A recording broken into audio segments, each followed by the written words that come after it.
Ready? I was born ready.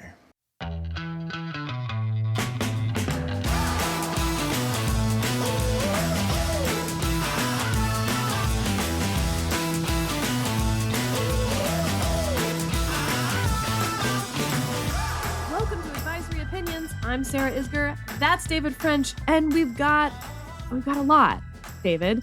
Most importantly, we have a guest at the end of the podcast to talk about age restrictions and pornography. So a little off the news topic, but also weird topic today. But we like our First Amendment here, and we like to debate it. And we have someone we found who disagrees with us, so that'll be a good conversation. Also, let's start kind of at the beginning here. David, I want to do a little housekeeping because we've gotten a lot of requests this week on a few topics. Yes. One, we got a lot of requests on the piece from Will Bode and Michael Stokes Paulson about the 14th Amendment, Section 3 disqualification for someone who engages in insurrection or rebellion who has previously taken an oath to the United States. It's a 126-page law review article. There's been also responses from other folks on the right, which has been really interesting. The New York Times has written this up. It is absolutely worth our time to discuss on this podcast. However, I think we need to reach out to Will Bode, friend of the pod, to have a good discussion, because you and I have talked about this before.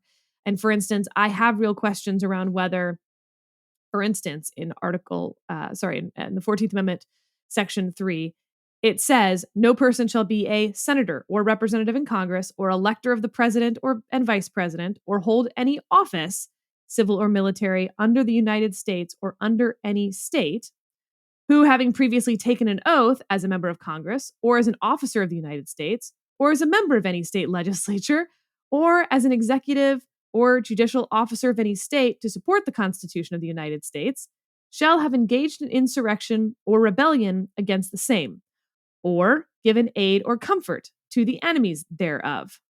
Except Congress can fix that with a 2/3 vote. Okay, so my two pieces of this are, is the president covered either on the front end or the back end, meaning you can't hold any office under the United States? Is the office of the president under the United States? 2, if you've taken an oath as an officer of the United States, is the president an officer of the United States? And 3, is there a difference between engaged in insurrection or rebellion or given aid and comfort to the enemies of the United States? As in, are enemies of the United States those who engage in insurrection or rebellion, or is that actually a different group of people? And I think there's a real argument around that too. So those are sort of the 3 questions that I've had about why I don't think this probably applies to someone holding the office of President of the United States. We talked about it before. I think we just got to have one of the authors on to have a good discussion about this. David, do you ratify my decision? Oh, absolutely. I think having Will Bode on would be the absolutely right call here. It's, in the meantime, we can put a link to the piece in the show notes so that you can read it.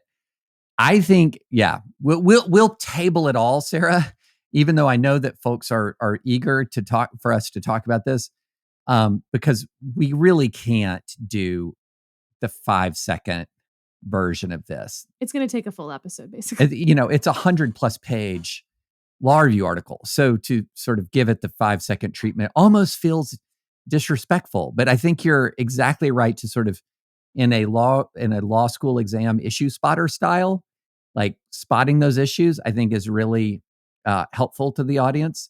I'm going to follow up with another issue spotter on this, just real quick. This is just like a teaser for the real conversation. Adjudication. This is not, the idea of a provision being sort of self-executing. This is not self-executing. So how is this determined that someone has engaged in the insurrection, who is engaged in the behavior that would bar someone from office? So that's a very key issue as well. So I hope we can get one of the authors. If we can't get one of the authors, we'll have a full discussion. But it'd be better with an author. Give us a little time. Will Bode, friend of the pod. Yes. Also, worth noting, the reason that even though we've talked about this before, we want to talk about it again, is they do a lot of the really good historical work around the ratification of the 14th Amendment. And there were even comments about like, hey, I'm worried this doesn't cover the President of the United States. And someone answering that. And so that's all far better than our previous discussion, which is why I want to revisit it. But to remind people sort of where it is adjudicatorily, that's my new word for today that I made up. Remember, we had two cases on this. One, Marjorie Taylor Greene, she was not barred from running under this provision. And two, Madison Cawthorn was barred from running under this provision, but then he lost, so the case was mooted out before it was appealed. Right. So we're kind of nowhere on this. We're nowhere. Yeah. And certainly not on Donald Trump and what I think are the far more interesting questions about the office of the President of the United States. All right, David, we've gotten another frequent question this week about this Kansas newspaper. I just want to read some of the facts here. So late last week, the Marion County Record said that police seized computers and staff's file servers and phones, as well as went to the owner's house with a warrant signed by a local judge. Why? Because there was a complaint from a restaurant owner, Carrie Newell, who accused the paper of illegally obtaining and disseminating sensitive information on a drunk driving conviction against her. However, the paper said it had obtained the information legally from a tip, used public online records to verify details, then decided against publishing the information and instead contacted the police. So they contacted the police about getting this information, and then their offices were raided as a result because they also executed a search warrant on the home of the owner, the co-owner, Joan Meyer, who, quote, was otherwise in good health for her age, died the next morning. She was 98 years old. So there's a little bit of an actuarial problem here. Right. Correlation does not equal causation. That in this case, especially. So the Marion County Record is suing, of course. They're saying this violated the First Amendment and, quote, basic human decency. Here's the problem and why I'm not ready to talk about this yet, David. Because you have the response from the police side saying that basically we don't know what they know. And they're right. Meaning, for instance, on the facts that we've been told by the one side, that sounds really egregious.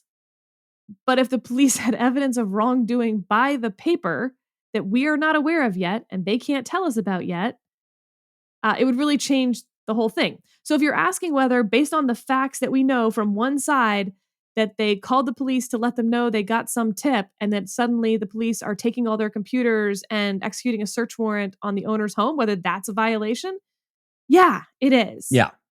But they're claiming that's not why they did it. And so it doesn't make for a very interesting conversation if we don't actually know the other side. Yeah, that's exactly where I am. Based on the account from the newspaper, it seems, what's beyond egregious? Yeah. Mega egregious, super egregious? But like to the point, it doesn't make sense. Like the quote from the police chief is, "I believe when the rest of the story is available to the public, the judicial system that is being questioned will be vindicated." Because don't forget, they got these warrants signed by a magistrate. Now, obviously, we've seen in the past that is not a cure-all for violating the First Amendment. But I am willing to wait. Yeah, like I think we should absolutely wait based on what we know or what we have heard, not what we know, but based on one account. This is egregious to the level of, you remember in the 80s, Sarah, how half the shows on TV involved some small town tyranny to such an extent that you had to bring in like the A-Team or Knight Rider or Airwolf to like literally have a battle in the town square to right the injustice. Like this is A-Team level injustice. If the newspaper's account is true, like they're calling Mr. T and B.A. Barabbas right now to try to set things right. But we don't know. We don't know if that's the whole story. So everyone just press pause. Yep. Sorry. Wrong podcast for that if you want us to just speculate. Okay. Next up. Last week, the Department of Justice announced that it was appointing David Weiss, the U.S. Attorney for Delaware, as special counsel in the Hunter Biden investigation. This was met with groans across the board. It seemed Democrats were annoyed that Attorney General Merrick Garland had, quote unquote, given in to the right. And if you think the right, who had been asking for months why there wasn't a special counsel in the Hunter Biden case, was happy that now there is a special counsel in the Hunter Biden case, boy, do you have another thing coming for you. They said this was proof of corruption to prevent David Weiss from testifying in Congress, that David Weiss himself was now compromised. He's a Trump appointee from during the Trump administration who's been held over to run this investigation. But because he was involved in the plea deal that has been seen as not good, that he was definitely the wrong person as well to appoint. A few things to note. One, what magical wand was David Weiss given when he got the title special counsel over U.S. attorney?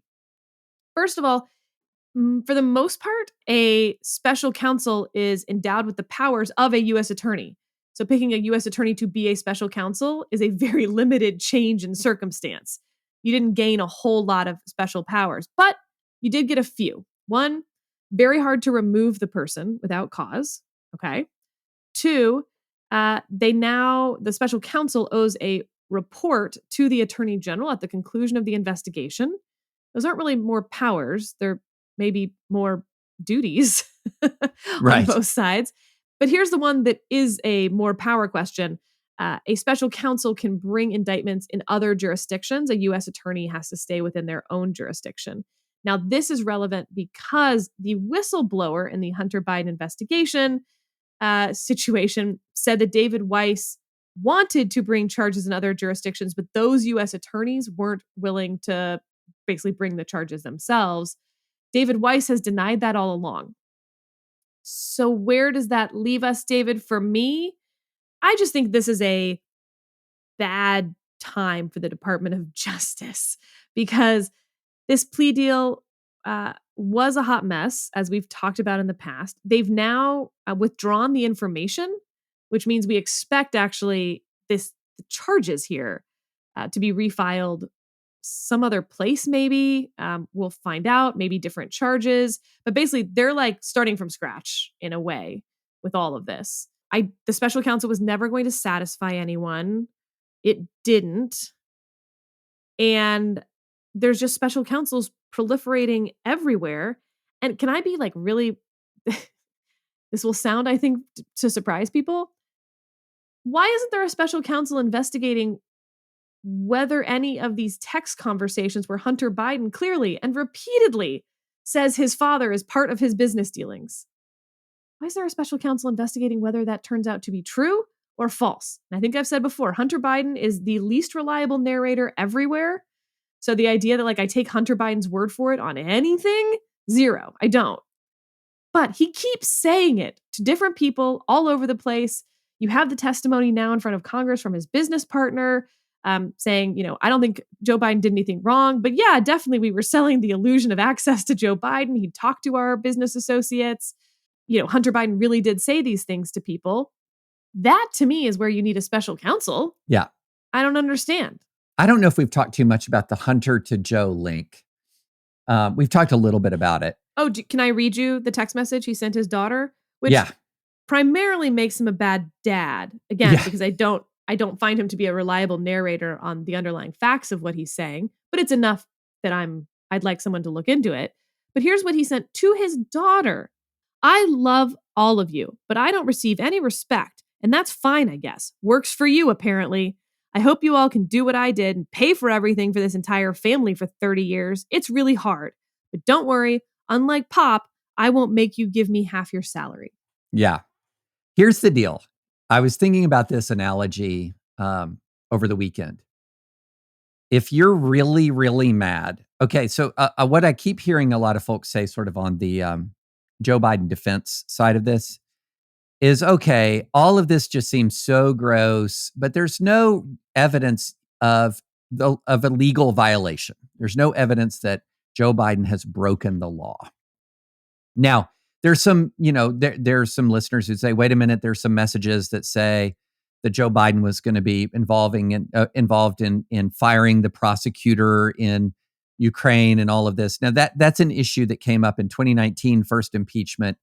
The firing of that prosecutor was a matter of like US and EU priority. This was something that was in the works for a very long time. Put that aside, the defenses of Joe Biden run along the lines of, well, we haven't seen evidence that he broke the law, and that even if he was involved in his son's business after saying that he had never had any interactions with his son's business, that's still not illegal. It might be gross. Aren't we going through weeks of revelations about the Supreme Court that are put under the category of sort of gross but not illegal? And like that is now the number one way to think about the Supreme Court in some people's minds. But when it comes to Joe Biden, it's like, well, we don't see any concrete evidence of law breaking, so therefore we're not going to think about this. That to me seems like a problem, Sarah. That seems like a problem. So apply the same standards to everybody. If your view is that proximity to an enormous amount of wealth, even if there isn't evidence of it flowing directly into your coffers as of yet, or your family accumulating an enormous amount of wealth on the basis of its proximity to you, that's gross. And yes, it's gross for the Trumps too. I know for everyone who's sitting there jumping up and down, you know for a fact that this podcast is the last podcast in America. What? You think we don't find that gross? Yeah. And if it's twice as much money, I find it double gross, So it's just gross, which is another one of these reasons why this idea that we're staring in the face a rerun of Biden v. Trump. I understand the reasons why. Like, you can explain to me the reasons why, and I understand why this is happening, but it's absurd. And I'm going to say, and I will stand, here I stand on this street corner holding my sign in the air that says, this is utterly absurd that we're about to have a race of these two men again.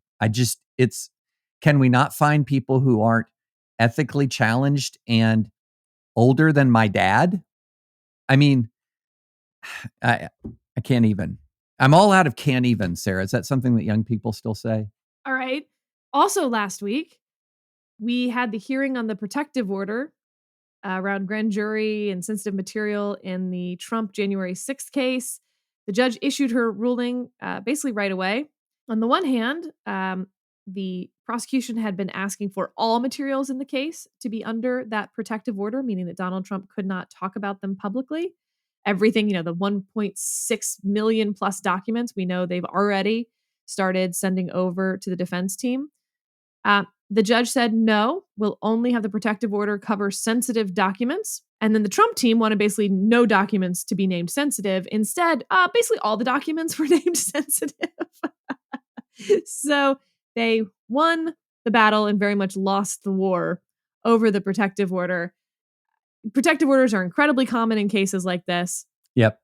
Protective orders of this magnitude are also incredibly common in cases like this. It's going to cover grand jury material, and basically it will cover grand jury material and witness material. Now that's a whole lot of material, to be clear. That's like everything. It's not everything. Please don't send me angry emails about that. But it struck me as an incredibly normal order. What was less normal, and it can't be because this isn't a normal case, was the conversation around Donald Trump's First Amendment rights, sort of core political speech around running for president, and how that's going to interact with this case, in which the judge has made very clear that this case comes first, and his First Amendment rights will have to give way to the needs of the criminal justice system. Lots of comments about that from the judge, David. I was curious if you had thoughts. Yeah, that's it. I think as a general matter of principle, I think she's correct about this, that running for office is not an action that allows you to be treated with special consideration.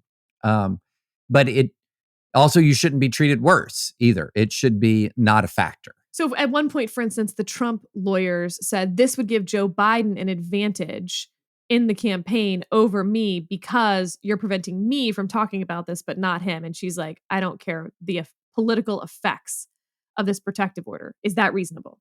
I think that's completely reasonable. But I also think that It's interesting that the prosecution has asked for a January trial date. January 2nd. And for how long, as we believe, as the prosecution has even said this trial would take, the trial would then run into Iowa and probably New Hampshire. So he would be in trial for those two primaries. Now, politically, I would argue, probably helps the guy. No problem. I think But pretend it didn't for a second or had Yeah. some effect, and we don't know the effect, which is actually the case. Whoa. Yeah. No, but I also think that if you do have a trial that happens sooner rather than later, that also mitigates sort of the damage of the restriction, because there's going to be the bulk of the campaign that will still happen post trial. And so in that circumstance, I think that having a more aggressive trial date along with a standard, and I think you're very you're very accurate in pointing this out, along with a standard kind of protective order, makes a lot of sense. Now, I don't think Trump wants this, but if you don't have it in early January, well, you have, what is it? You've got an April date right now in the Manhattan case. You've got a May date in the documents case. And all the primaries. Yeah. When is the thing going to happen? Yeah. So what I also appreciated, and this was sort of implied throughout, a bunch of people have asked, like, okay, what's the punishment? He violates the protective order. You're going to throw him in jail? No, you're not. Here's the stick for the carrot. The stick is she's going to move up the trial date, which actually works because, right, the threat of him talking about these various things is that it would intimidate witnesses potentially, but not rise to the level of actual witness intimidation in a legal sense, things like that. And so to mitigate the effects of that, you move up the trial date as quickly as possible. I thought that was pretty clever, actually. Yeah, I think that's very clever and a quite effective stick, quite actually. Okay, David, last thing on this is the bubbling recusal motion. We know there's going to be a recusal motion at some point in this case to remove Judge Chutkan from the case. Trump's main attorney, John Lauro, went on all the Sunday shows and said, we haven't done it yet. Donald Trump has definitely said they're doing it. But let me read you a quote from Judge Chutkan. I see the videotapes. I see the footage of the flags and the signs that people were carrying and the hats that they were wearing and the garb. And the people who mobbed that Capitol were there in fealty and loyalty to one man, not to the Constitution, of which most of the people who come before me seem woefully ignorant, not to the ideals of this country and not to the principles of democracy. It's a blind loyalty to one person who, by the way, remains free to this day. She said this in a different January 6th trial at the sentencing phase. That's, to me, an unwise thing to say. It was an unnecessary thing to say, and I'm annoyed that it was said. Because now she's ended up with this case in front of her. It's why judges are supposed to be pretty careful about stating their opinions from the bench. However, when it comes to the actual recusal rules, here I'm looking at Canon 3C1A, a judge should recuse if, quote, the judge has personal bias or prejudice concerning a party. It's very broad and vague. There's many folks who have said, by the way, that this only applies to sort of outside actions. So, like, as long as you're saying something from the bench, you're fine. Yada, yada. Recusals are very, very hard, very disfavored. I don't think we're actually all that close yet, but I also can assure you this will be in any recusal motion. Do you have a different take? Nope. No, I think there's not. I'm with you. That was unwise. That was absolutely unwise. But to rise to the level of mandatory recusal, no. Yeah, I just don't even think we're like there. One thing that is, you may not know if you don't practice law, is that judges actually share their opinions all the time. All the time. And like, I don't like this one, but is it within the bell curve? Like, not even the tail? I think it's actually within the bell curve. I agree with you completely. Also, though, I had an interesting conversation with a federal prosecutor who pointed out that some of this issue is the jury pool itself. So Judge Chutkan said this, of course, in a closed setting. There were probably 15 people in the courtroom. So there's no possible taint there. But every time Trump blasts out what she said, of course, more and more people are seeing it, meaning more and more potential jurors are seeing it. And so what you have is the possibility, if she had said this during his trial in front of the jury, there probably would be a motion for a mistrial or even a recusal, because you could at least hear her to be implying that the defendant is guilty, i.e., should not be walking around free. Well, the more Trump can get the word out there that she said this, the more you're tainting potential jurors with the notion that this judge does not think that the defendant should be walking around free. So even though this would not normally be something for a recusal or even, a mistrial or something else in a different setting, it actually does have the ability to affect jury selection.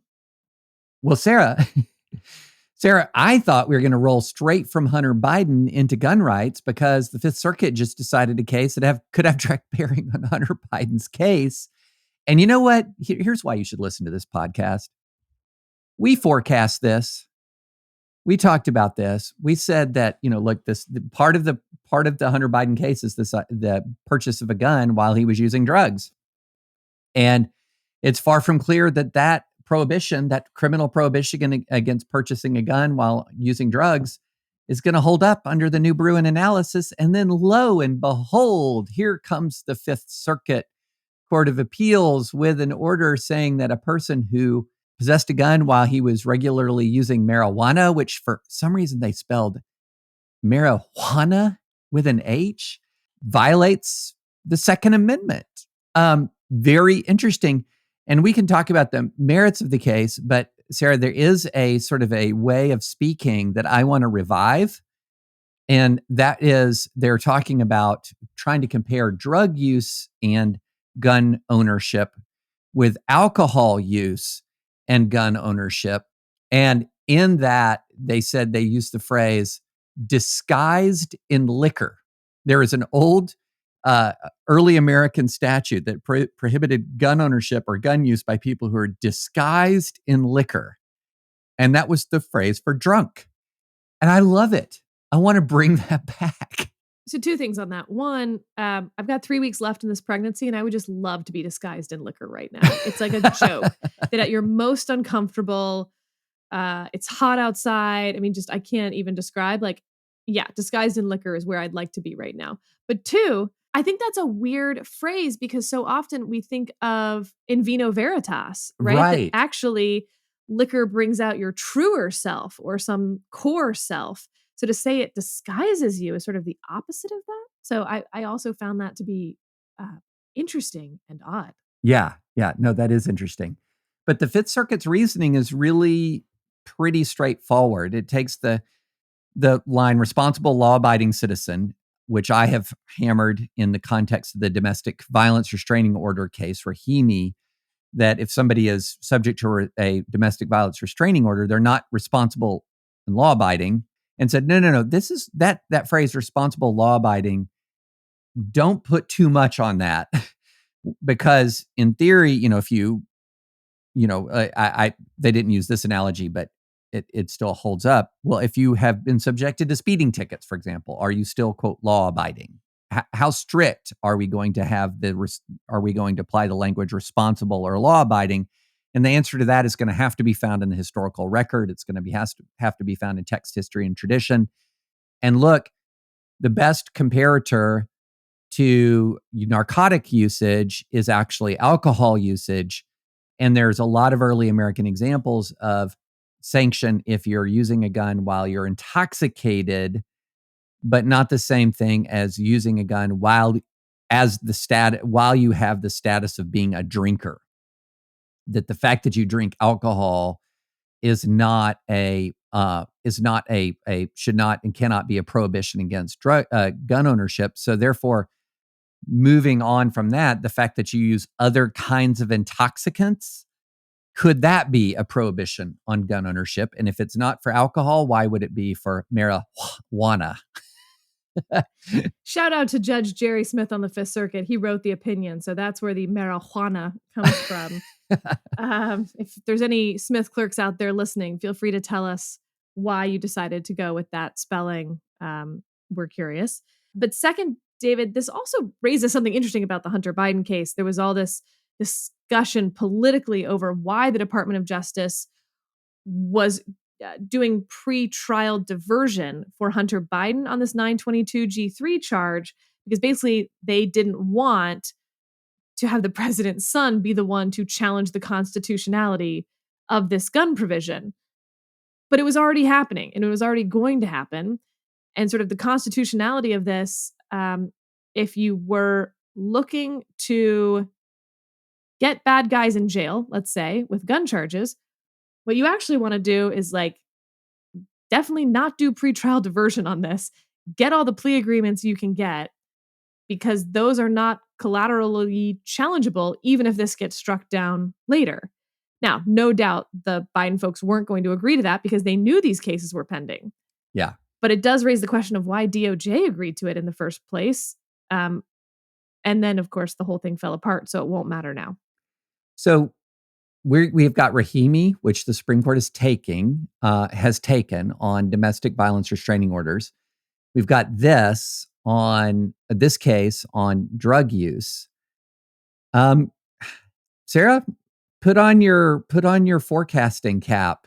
I just can't tell you how important 922G is to the Department of Justice. Like how many cases a day are brought under 922G, which is felon in possession, the domestic violence stuff, the controlled substance stuff. I mean, those are all actually I can't even, like, percentage wise, they're so tiny compared to felon in possession. Yeah. But nevertheless, like all these collateral challenges on 922G are a hot mess for gun prosecutions right now, at a time when I think everyone agrees we at least should be taking the illegal guns off the street. Yeah, it's a mess. And the interesting thing about this is that once again, you're dealing with a legal regime that essentially just flat out didn't exist and wasn't contemplated in the founding era. So the whole concept of like domestic violence, not a thing. Well, the whole role of guns has changed so much in our lives. The idea that you were disarming someone back then also would have to be so serious given what you needed your gun for, like food for your family. Right. So of course they weren't disarming everyone for every other crime imaginable, because you were basically sentencing the person to death. They couldn't defend themselves. They couldn't get food for their family. It's so different now. You can argue the self-defense point. I get all of that. But you also don't need it to eat during the winter. Right. And look, there were certainly people who lived in towns and stuff who did not need guns to live and eat. But it was much more prevalent that you would need a gun to keep food on the table for your family in that era than it is now. Absolutely much more prevalent. And similarly, when you say, okay, on the domestic violence front, that there wasn't the same kind of legal apparatus to protect women from domestic violence, there was also not a legal apparatus surrounding controlled substances. And it wasn't until much later in American history that we even began to create such a legal apparatus in response to what turned out to be like really widespread drug addiction and opium addiction and things like this. And so I think that I'm just having more and more trouble with the text, history, and tradition test, because the analogs between the late 18th or the mid 19th century, when you're talking about between the Second Amendment ratification and the 14th Amendment ratification, it is actually the case that not every legal problem in that time period has an analogy to the current time. That it's just not the case. You can't do the one-to-one, which is why I'm going to go back to my pitch for levels of scrutiny versus text, history, and tradition. But it's going to be very interesting. And I feel like Rahimi is going to be very clarifying for this case as well. This is the kind of case that Rahimi, this is the domestic violence case, will likely result in a decision which the Supreme Court will then say to a lot of the lower courts that are, pushing forward the felon in possession cases, pushing forward the drug user in possession cases. Post Rahimi, they're going to say, okay, now rethink all of those cases in light of Rahimi. Absolutely. A case like this is going to have a cert petition pending at the court. It's going to sit there until Rahimi's decided, and then it's going to get either denied or GVR'd based on that. More likely GVR'd, meaning granted, vacated, and remanded in light of the Rahimi case, as in just do it again and now do it with this precedent under your belt. Can I come forward with a hot take? I love a hot take. Rahimi is more important than Bruin in Second Amendment jurisprudence. That the Bruin case, the idea that you can bear arms outside the home, the outcome of that was essentially a foregone conclusion that, yeah, you were going to have a right to bear arms outside the home. The Rahimi case is actually going to tell us what kind of regulation under the text, history, and tradition test, and how the Supreme Court views the text, history, and tradition test. That's going to have direct impact on a host of current laws that have been widely accepted in the United States of America for a very long time, in a way different from even New York State Rifle and Pistol Association v. Bruin, which was dealing with a very niche law relative to the rest of the country in New York that was much more restrictive than almost anything you're going to find anywhere else. So striking that law down was niche. These laws, this is sort of core of our gun law enforcement apparatus in the United States. Yeah, they're kind of apples and oranges to me. One is, affecting sort of individuals who want to move around with their guns. So in that sense, to be very honest, I don't care very much. I care from a interesting constitutional law standpoint. Right. I don't care of practical standpoint. Whereas the other one is on getting guns off the streets from people who shouldn't have them, the criminal justice system, how much we're charging people with crimes and what crimes. So yeah, it's practically way, way, way more important if 922G is now not going to have many legs to stand on. Yeah, completely agree. Completely agree.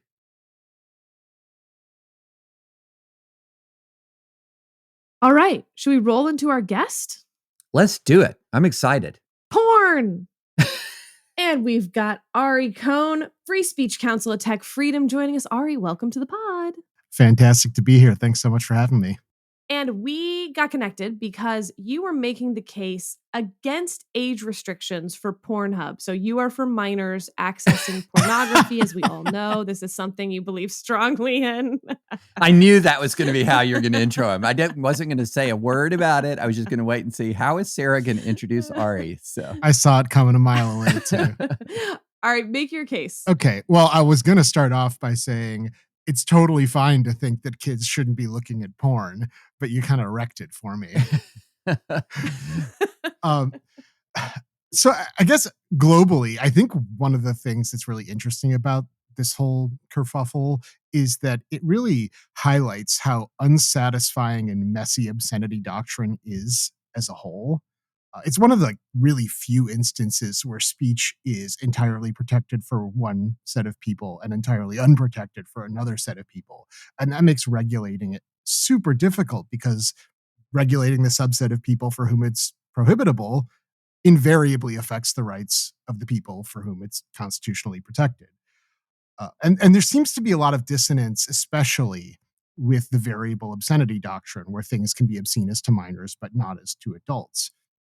In the Reno case, the Supreme Court compared the Communications Decency Act with the statute in Ginsburg that prohibited the distribution of materials that are harmful to minors, saying that the CDA was much... Well, slow down for a second. CDA. So when you say Reno case, that's ACLU versus Reno. Sorry, I'm used to spitting these things out. Yeah. So ACLU versus Reno. Set the stage about what the CDA was, Communications Decency Act, which also contained the legendary Section 230, but we're not on that. But what was Communications Decency Act? What was ACLU v. Reno? So the Communications Decency Act was effectively Congress's first shot at regulating the internet. And it was aimed at things like porn and the accessibility of porn online, which, was one of the very first things that the internet broadly was actually used for, because why wouldn't it be?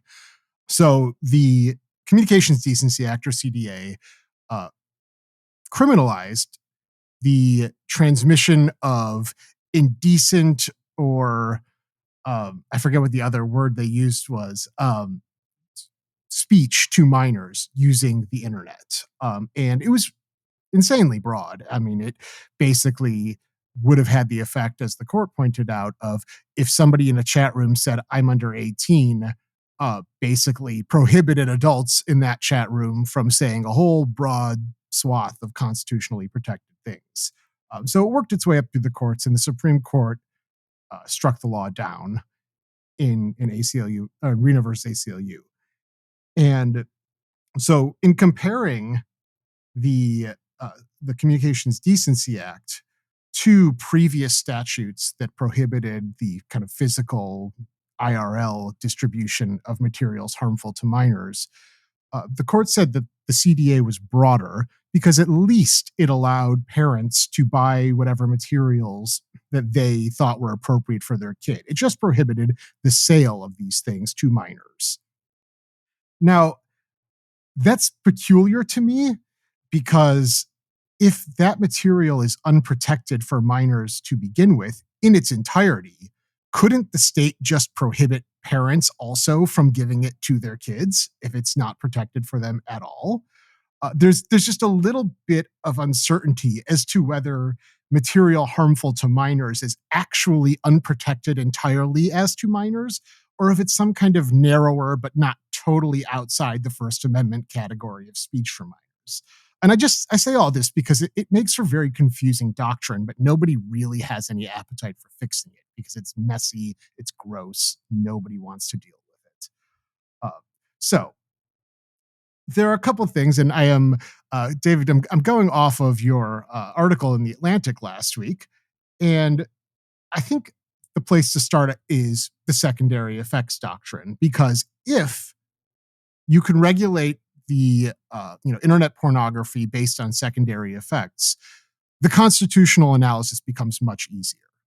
And the reason for that is because the secondary effects doctrine is a legal fiction that basically allows a court to treat an otherwise content-based regulation as content neutral if it is aimed at fighting the secondary effects of something.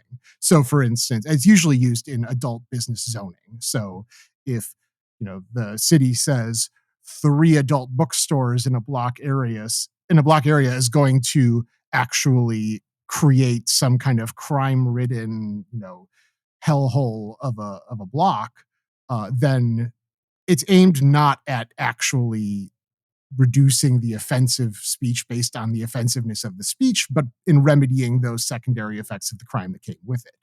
The secondary effects doctrine might actually be the only thing messier and more unsatisfying than the obscenity doctrine, simply because it doesn't make any sense. It's a complete fiction, and it's problematic enough when you think about extending it even past adult business zoning and even to adult business zoning. But if you try and extend that onto the internet, it's hard for me to see where it stops. And the Supreme Court in Reno versus ACLU actually rejected the cyber zoning argument, and the lower courts have followed its lead in being reluctant to apply it to anything other than more or less brick and mortar adult business stuff. But say that we get rid of those concerns. What's the secondary effect?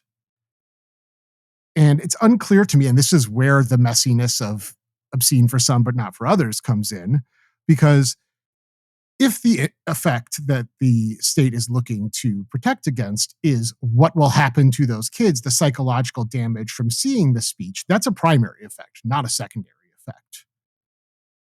But maybe the argument is that because that speech is completely unprotected for minors, or so the court says, that accessing speech unlawfully is the secondary effect rather than the actual impact of the speech.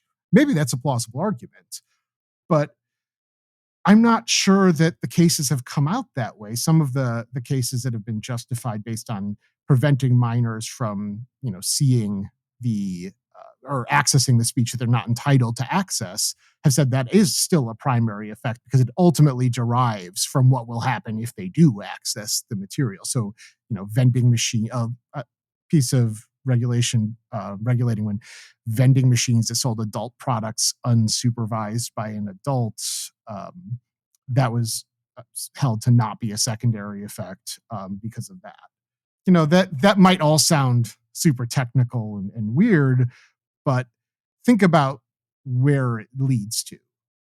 You think of mass shootings, hate crimes, etc. Those are all secondary effects one might point to.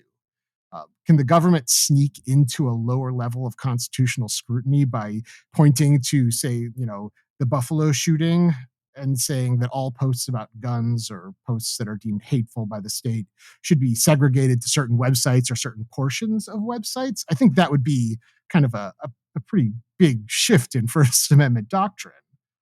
And I think it's also important to remember that in secondary effects cases, cities don't even have to show the impact on their city. They can rely on studies from other cities saying, well, this has been our uh, experience with these types of things. So I think it's easy to see how this quickly gets out of hand.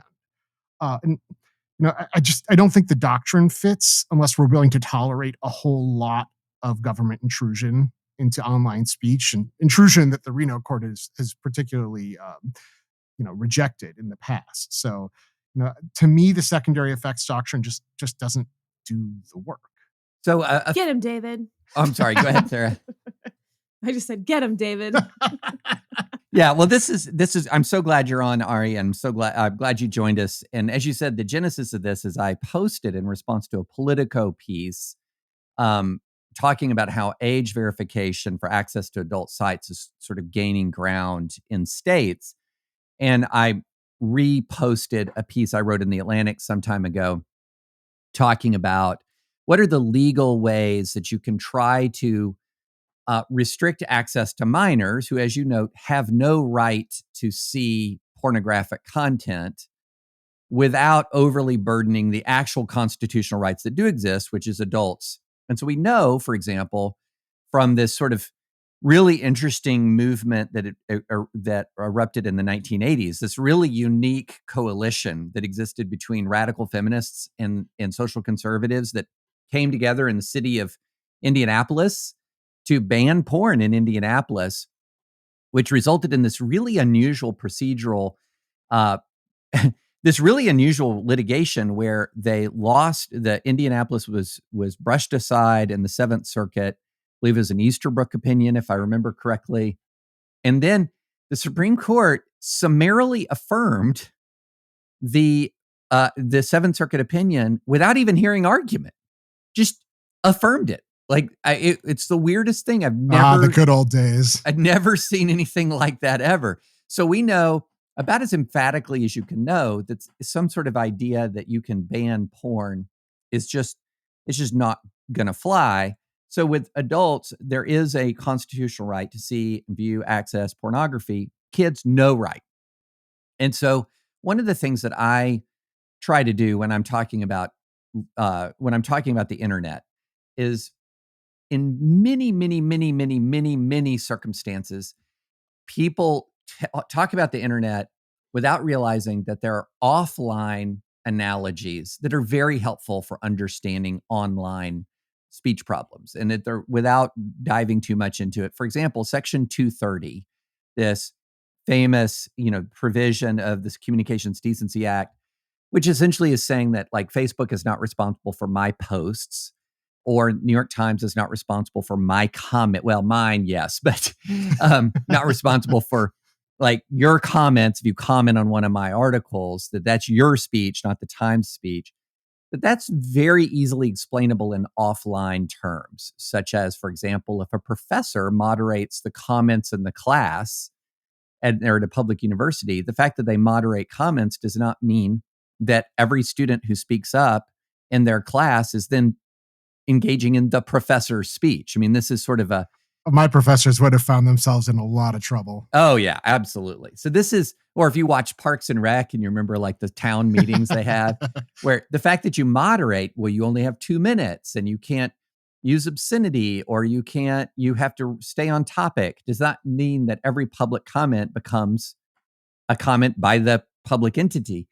So there's a lot of offline analogs. And so when you look at pornography and the regulation of pornography, what I'm asking people to do is look at offline analogs. So how in the offline world have we dealt with this distinction between kids and adults? And we've dealt with it in a number of ways. One is the zoning, a method that you have talked about, where secondary effects doctrine has been used as a justification for zoning adult businesses away from, for example, schools, away from places where families frequent, et cetera. So you now live in a world where people can go to, adults can still go to adult bookstores, but they just can't be located anywhere and everywhere. But they're still there. Strip clubs, for example, are subject to age requirements. So local ordinances say you can't go into one unless you're 18, or maybe if it's a club that serves alcohol, unless you're 21. And how is that enforced? You have to break anonymity to show a government-issued ID to enter into a strip club, so that there's an employee of the strip club who sees your true identity as a way of enforcing your, preventing access by minors. And so my thinking was, how do we replicate this kind of regulatory environment online? Because I don't think anyone can really credibly argue that adults have real trouble accessing porn offline. Like, that's just not an issue we have in the United States of America. A problem plaguing our society, in fact. Yeah, it is not plaguing our society, limited adult access to porn offline. So the online world, my argument is that the Communications Decency Act was dealing with a statute that was not terribly well drafted, was poorly drafted. Sarah and I have absolutely lambasted Congress how many times for poor drafting? All the times. All the time. And still they don't do it better. It's weird. It's like they don't even care what we think. What on earth? And then, so it's not particularly well drafted. And it was also landing on an internet that was the baby internet. And now the internet, the capacity for things like age verification, the widespread use of age verification, you're not going to be able to get onto Twitter or to Facebook or to Instagram without age verification. The prevalence of secure, of secure and encrypted transmission of data, all of these things are in a far more advanced state than they were in the mid 1990s, which is sort of the Atari 2600 version of the internet. And this is the Xbox One X Call of Duty version of the internet. And it is far more advanced. And so the idea that we can start to move into the online world, the kinds of restrictions of access that we see in the offline world, strikes me as A, constitutionally permissible, and B, prudent. But I do also think that there are a number of folks, and you might be one of them, who say, well, some of the offline restrictions on access are too much. That's that world that I'm wanting to move from the offline world to the online world, that's too much. But my view of it is, between the existing precedent that says that kids don't have this right of access, we have harmonized this in the offline world by creating age gating in the offline world. We have created location gating in the offline world. And in so doing, we have not inhibited adult rights in any really material way. We can move that into the online world. And if your idea for adult rights is, on the online world, I should have superior levels of private access than I have offline, that to me, that's where that just doesn't fly. Like this idea that offline, I've got to show an ID, but somehow on the internet, I suddenly have a greater right of privacy than I have in real world, showing up with my face and an ID, strikes me as not as compelling. So that's sort of my general case. Well, I'm glad you said that, because I actually, you hit on some important things. And I think, first of all, I can't speak for every law out there, because I have obviously not read them all, right, because I'm just very bad at my job. Ari Cohn, First Amendment lawyer and reader of every law. But generally speaking, it's actually not the case that and this is true, for buying things, and I think even going for strip clubs, that a place must require you to give an ID. They can be prosecuted if they admit someone under a certain age, but generally speaking, they will ask for an ID to avoid that liability. So maybe it's six of one, half dozen of another. Um, so and you've seen some websites like the social media platforms. You have to put in your birthday, but Lord knows that does absolutely nothing to confirm anything. It's as evidenced by the fact that I put down how I was born in 1908 for everything I don't want to give my actual birth date I was to. gonna say, like, I've never put in my real birthday for one of those in my life. Not for porn, just to be clear. but I think here's where it is different. Where you when you say go to a strip club or buy a dirty magazine at a store, the place takes a quick fleeting glance at your ID and says, "Okay, yeah, you're old enough. Come on in," or "Here's your magazine." Um, when you're accessing something online, it is different. And that is part of the reason why not just the CDA, but also the Child Online Protection Act, COPA, was struck down so many times by the courts before just finally Congress gave up. And that's because the harm wasn't just from the fact that age verification was borderline impossible, and I'll get to why I think it still is. But it was also the chilling effect of not being able to access sensitive materials anonymously. And I don't see how that has changed really. I think as a general matter, actually, it's arguably more chilling today. I think we are more aware than ever about how our private data and browsing history and whatever cookies or what have you tracking us across the internet, how those things are collected, stored, and then basically indiscriminately distributed to whoever will pay a few bucks for it.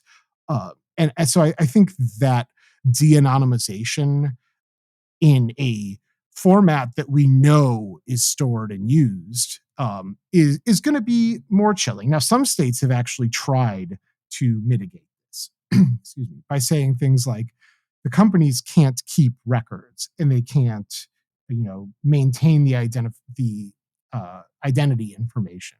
But I see two problems with that.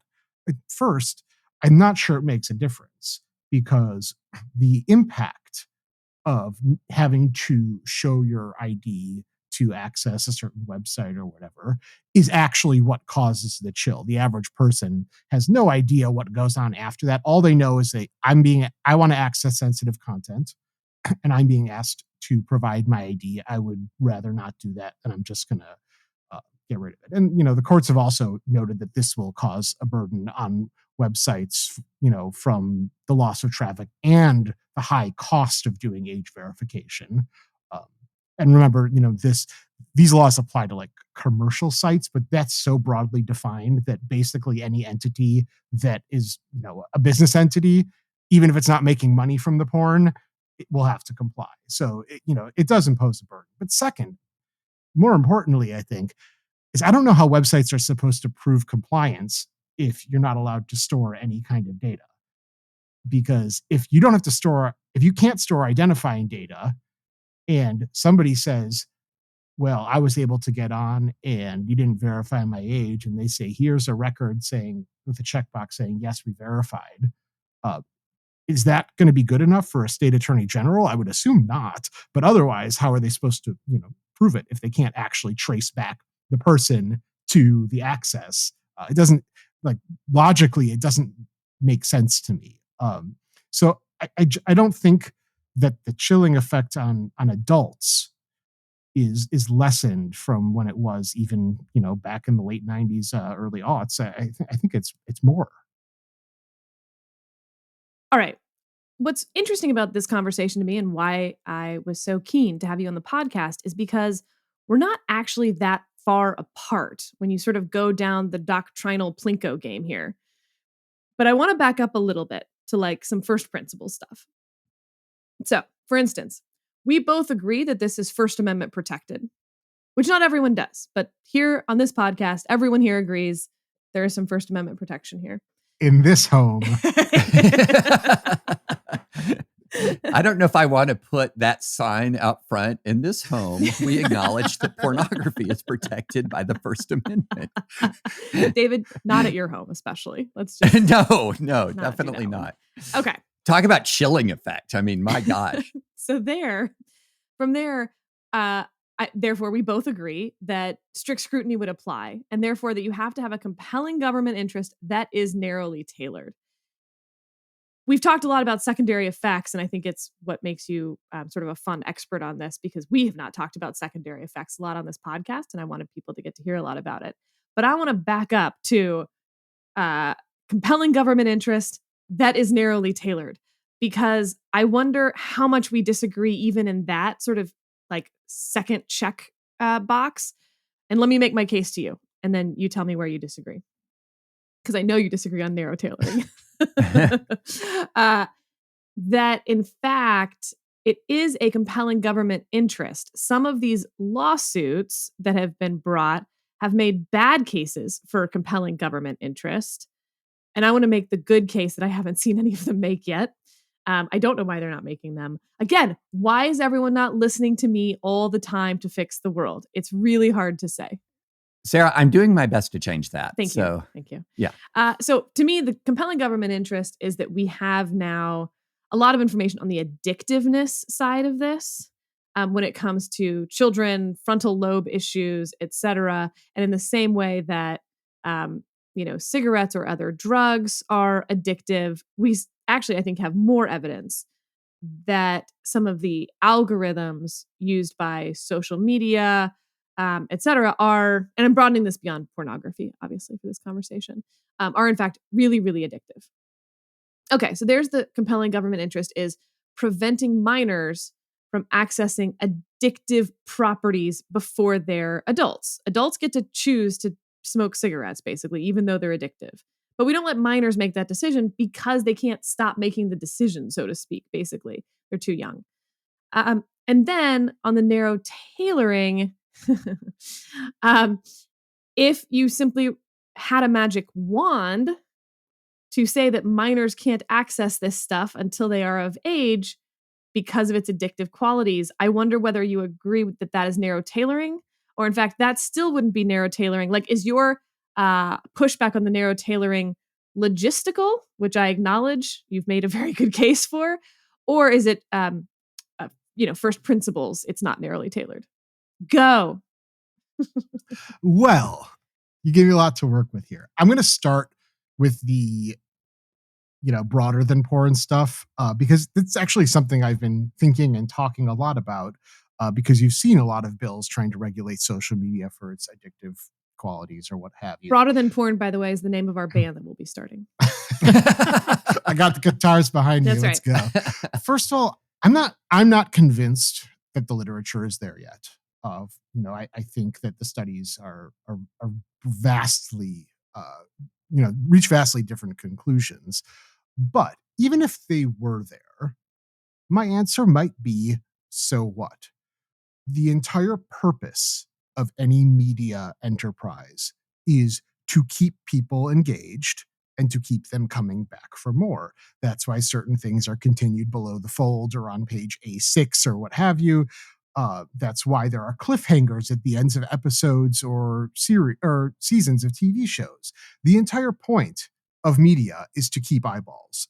I think framing the consuming of ideas as addiction is both giving short shrift to actual, chemical dependencies that can arise from the use of physical substances, while simultaneously giving the government absurdly broad power to basically say, well, we think you've had quite enough of those particular ideas. Damn it, he's right. Bridgerton is addictive.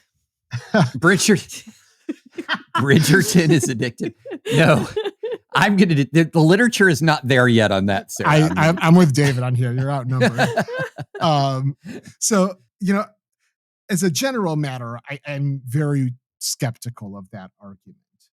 And I guess also the fact is that even if it is, you are trying to get kids to come back for more, Kids have First Amendment rights too. They might not have a First Amendment right to look at porn, but they basically have, especially as they get to their older teens, First Amendment rights that come close to coextensive with those of adults. And there are very limited situations in which the government has the ability to regulate speech to or from minors more than it could adults. Uh, and those almost always include one or both of schools and sex. Um, so, as a general proposition, I don't think that works. When you get down to porn, I think, we might be somewhat close in one sense, and that is the cases seem to almost unanimously accept and assume that there is a compelling government interest in protecting the physical and psychological well-being of kids, and that porn is a threat to it. And maybe that's a lot of times because it's not really challenged. Nobody really wants to challenge that government interest is existing. It feels kind of gross. I'm sure there's some 15-year-old boys that would be on board, though. I'm going to stake out at what might be a controversial opinion. And it's not to say I don't think this government interest exists or is compelling, but I think the government ought to have to prove it. And with respect to each type of legislation or regulation they propose. And you see this in cases outside of porn. For example, in Brown versus Entertainment Merchants Association, a case about California banning the sale of violent video games to minors, the Supreme Court was not impressed with the studies that California used to prove the harm that they claim these games cause to minors. And the state had argued that it was entitled to choose sides in a heated debate between, medical and psychological professionals and legislate accordingly. And the court said, sure, maybe if this was a case under intermediate scrutiny where the, burden on the government to show their interest is a lot lower, but here, where it's a content-based regulation, you need more than that to establish that causal link. And on porn, I think, like the rest of things, the literature seems to be kind of all over the place. Every study that purports to find some harm is rebutted by two finding that harm to be illusory, and vice versa. I can't give you the answer to who's right because I don't know anything about it. And so, while I have doubts that there is anything conclusive enough that it would satisfy strict scrutiny's demand for a compelling government interest, or at least in any other area of speech, maybe there is. But I just think the government should have to prove it. And maybe for sex-related speech, it's just presumed, but nobody has said that outright. And I'm not entirely sure I think that's how it should work, especially when regulations also impact the rights of adults. I think at the bottom of it all, my position is this. If courts are going to make special rules about sexual-related materials, at the very least, they ought to be explicit about it. No pun intended. Yeah. The words came out of my mouth and I immediately realized what I had done. So that's my thought on the compelling interest. So two quick things. One, just want to say hi, Mom, because she listens to the podcast. And I don't know if we've ever had this long of a discussion of pornography before on Advisory Opinions. So just, so that's one. The other is, I think, when you're talking about things like video games or other kinds of speech, well, the difference I see is we very clearly have a lot of doctrine that basically it's very clear that there is no constitutional right on the part of minors to get this information. It doesn't exist. And so to me, one of the flashpoints, it seems, between us is you and I both agree there is no constitutional right to receive this information. It seems to me where we have our disagreement is how much of a burden are you willing to place on adults to prevent kids from viewing something that they have no right to view? Now, I think we would totally agree that under existing case law, the burden you place on adults cannot be total. In other words, you can't say, well, because there's no way to prevent leakage sort of from the adult world to the child world, therefore we're going to ban it for everybody. It's just not going to fly. But we have seen examples in the offline world where inconveniences for adults are not at all an impediment to blocking, to passing laws that block access for minors or inhibit. There's all kinds of creative ways people get around these restrictions, but they don't prohibit reasonable regulations aimed at prohibiting access to minors. And so I think if I had to nail down our difference is I am more tolerant of inconvenience for adults than you might be. And how much is inconvenience? Because this is the key thing for me. How much is inconvenience going to be a real factor in the legal analysis here? And I totally get it from 1990s era internet. The idea of, age gating and the kinds of secure communications that we take for granted now just really didn't exist in the 1990s. It's just a different technological environment. And I guess I'm unconvinced that secure access, secure ID requirements are too much of an inconvenience. They're too invasive to the privacy of adults. Because, hey, going back to the offline world, I grew up in a small town, and it would fly through our high school whose dad was seen leaving the adult section of the local video store.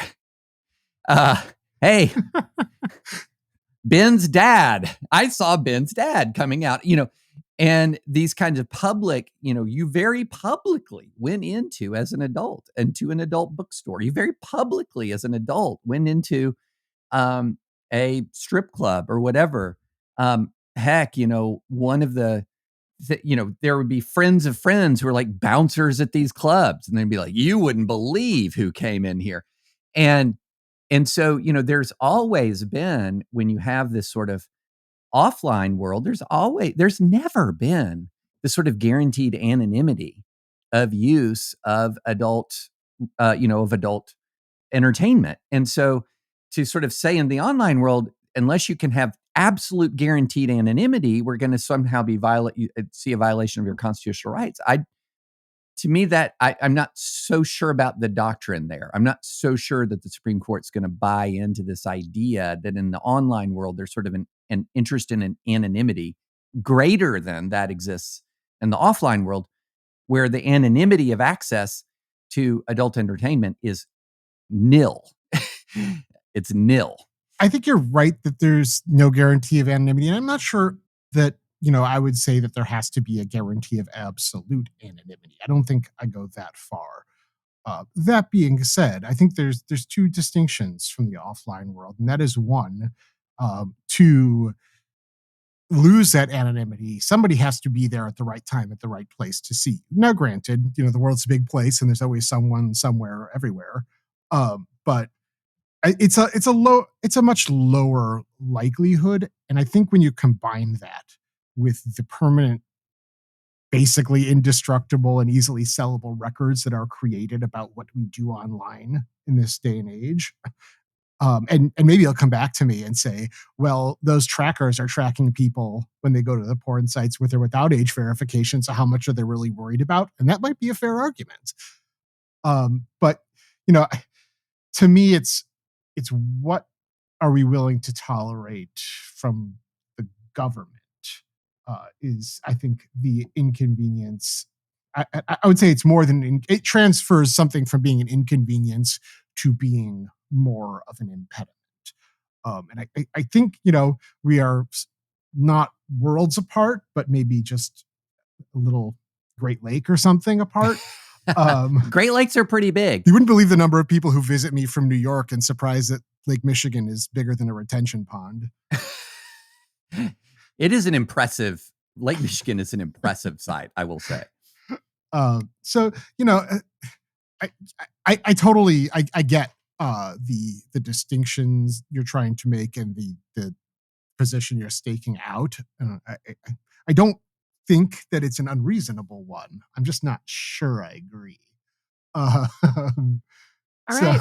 You know what? Which is fair. You don't have to agree. That's a great place to leave this on this podcast. I love Yeah. leaving You didn't it. even let me get to narrow tailoring.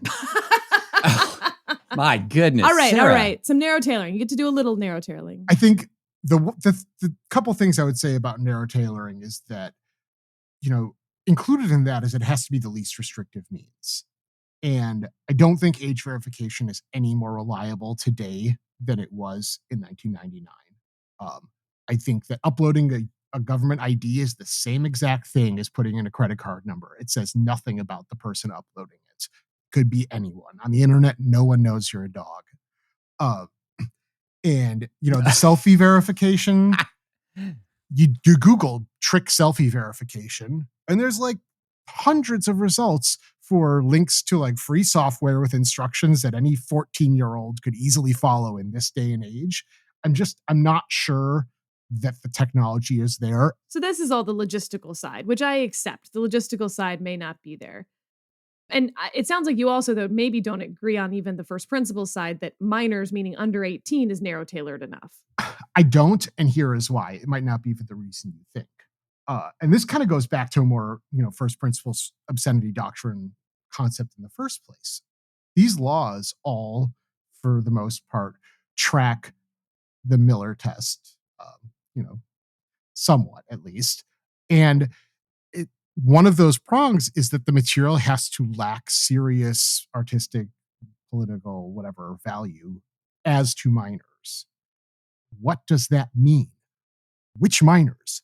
What age? Because what has value for a 17-year-old is far different than what might have political, literary, whatever value for a 12-year-old. And this is one of the things that the courts found wrong with COPA, is that it treats minors as a monolith, and as a result, basically forces providers to guess as to what is, appropriate for anyone on that age range, and maybe we'll just make it for the lowest age part to be safe. I get it.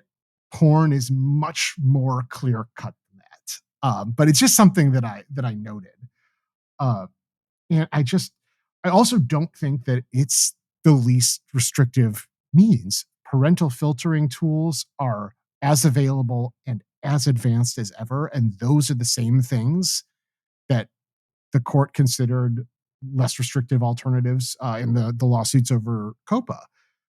And the one thing I hear is, well, kids can get around them, and they know how to get around them more than anything. And to those people's credit, the Third Circuit did note in the early 2000s that parental filtering tools are very hard to circumvent. First of all, that wasn't true back then, and it's certainly not true anymore if it was. So point to the other side for that. But here's my rebuttal. If parental controls are not effective, why would easily circumventable age verification be? And this cuts both ways, because if it's not going to be any more effective, then it's not narrowly tailored to the least restrictive means. It fails on that ground alone. So I'm not sure how you actually get to the tailoring that's required. And somebody out there, probably more creative than me, can come up with a way. But that's their job, not mine.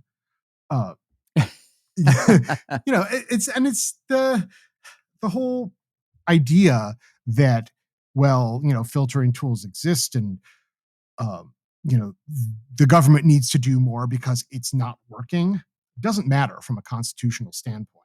The only thing the courts care about, because the government tried that argument with COPA, they said, well, filtering is the status quo, and clearly we need to do more. And the court said, are you kidding? That could basically justify any regulation, because, well, we just don't think the status quo is enough. So, I'll leave it off saying maybe the courts are going to make special rules for porn. And maybe you think they should, maybe you don't. I just think that it needs to be doctrinally very clear, because this bleeds over into other areas so easily. And I don't think they should make special rules. That's my prior, is I think this is a parenting issue. But if they're going to, it's got to be clear so it doesn't muck up the rest of the First Amendment. With that, thank you, Ari Cohn, for joining us today. What a fun special advisory opinion porn episode. This has been a trip. Thank you so much for having me. Yeah, really appreciate it, Ari. Thank you very much for coming. My pleasure. David, that was fun. I know you're curious how the audience is going to react to it. What's your prediction? Yeah, I am very curious because I think I think our listeners, like us, are very, very pro First Amendment, pro free speech, that sort of the culture of advisory opinions is very pro free speech. But at the same time, I think my prediction is that our listener reaction will weigh more towards our position on this, because I think it really does, as I said before, you get down to this reality of bifurcated rights, that kids do not have this right to access pornography, and adults do. And so therefore, if there is this bifurcation, the bifurcation exists for a reason, by the way. So it's not that it's just sort of like, oh, arbitrary, whatever. No, it's because there's an understanding of harm to minors. And so therefore, the question is, how much are you going to inconvenience adults to vindicate the legal interest in protecting minors? And I think that that's really where, when push comes to shove, where we have the difference is how much of an inconvenience do you want to place on adults to fulfill the interest in protecting minors? And I agree that anything you do can have some creative ways of circumvent it. I mean, the physical ID requirement that people have when they walk into an adult bookstore or whatever can be circumvented by a fake ID. And fake IDs are not super hard to find.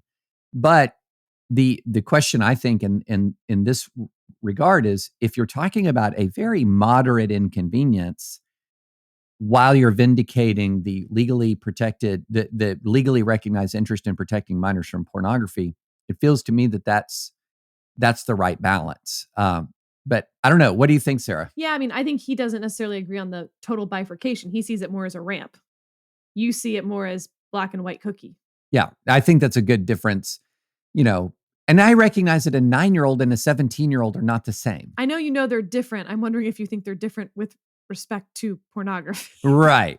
But I would say, so the law has to the law can draw lines, and in all kinds of ways, we see the law draw a very sharp distinction between ages, that 18 years old is suddenly fundamentally legally different from 17 years and 364 days, even though nothing magic happens overnight on the 365th day.